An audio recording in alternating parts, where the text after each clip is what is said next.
One hunter usually captures the prey, and not everyone necessarily gets a piece. A male's chance of getting a share appears to depend on his role in the hunt, which hints at reciprocity. Even the most dominant male, if he failed to partake in the hunt, may beg in vain.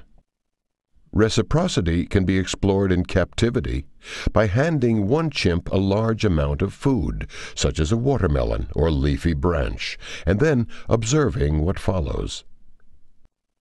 As if to illustrate Reaganomics, the owner will be center stage, with a cluster of others around him or her, soon to be followed by spin-off clusters around those who obtained a sizable share, until all food has trickled down to everybody. Beggars may whimper and whine, but aggressive confrontations are rare. The few times that they do occur, it's the possessor who tries to make someone leave the circle. She'll whack them over their head with her branch or bark at them in a shrill voice until they leave her alone. Whatever their rank, possessors control the food flow. Once chimps enter reciprocity mode, their social hierarchy takes a back seat. As in the 1980s hit song, "What Have You Done For Me Lately?" the chimps seem to recall previous favors, such as grooming. We analyzed no less than 7,000 approaches to food owners to see which ones met with success. During the mornings before every feeding session, we had recorded spontaneous grooming. We then compared the flow of both currencies, food and grooming.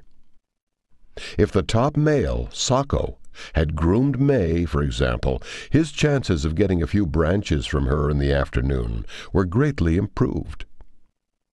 We found this effect all over the colony. Apparently, one good turn deserves another. This kind of exchange must rest on memory of previous events combined with a psychological mechanism that we call gratitude. That is, warm feelings towards someone whose act of kindness we recall. Interestingly, the tendency to return favors was not equal for all relationships. Between good friends, who spend a lot of time together, a single grooming session carried little weight. They both groom and share a lot, probably without keeping careful track. Only in the more distant relationships did small favors stand out and were specifically rewarded. Since Sacco and May were not particularly close, Sacco's grooming was duly noticed.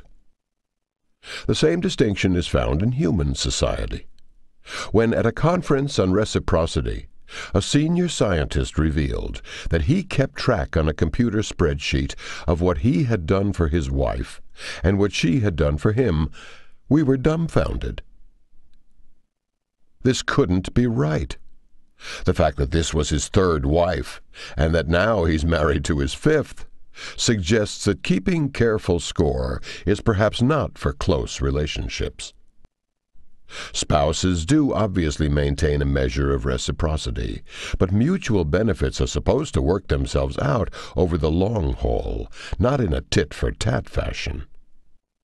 In close and intimate relationships, we prefer to operate on the basis of attachment and trust, reserving our marvelous accounting abilities for relationships with colleagues, neighbors, friends of friends, and so on. We realize the tit-for-tat of distant relationships most acutely when it is being violated.